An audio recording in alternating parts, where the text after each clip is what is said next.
John's Gospel, chapter 18, verse 1, gives a noun used in no other gospel. When he had finished praying, Jesus left with his disciples and crossed the Kidron Valley.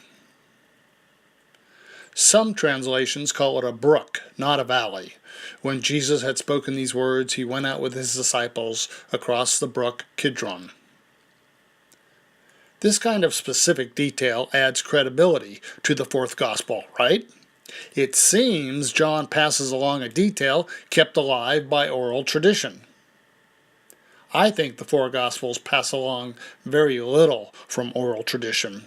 The unknown writers never met Jesus and wrote in cities far from Jerusalem, describing someone crucified 40 to 60 years earlier.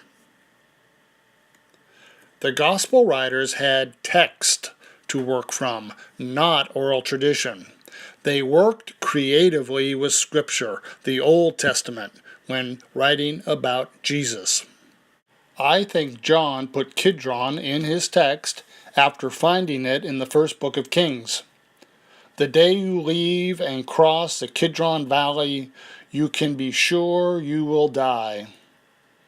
Again, some translations give the word brook, not valley.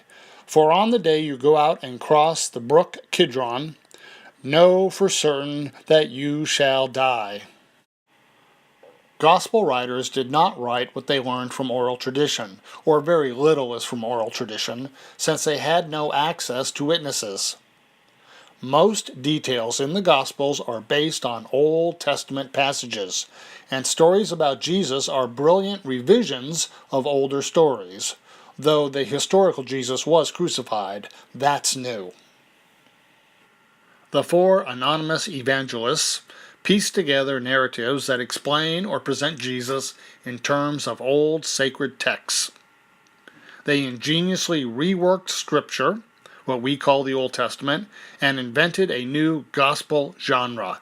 It is not biography, not history remembered.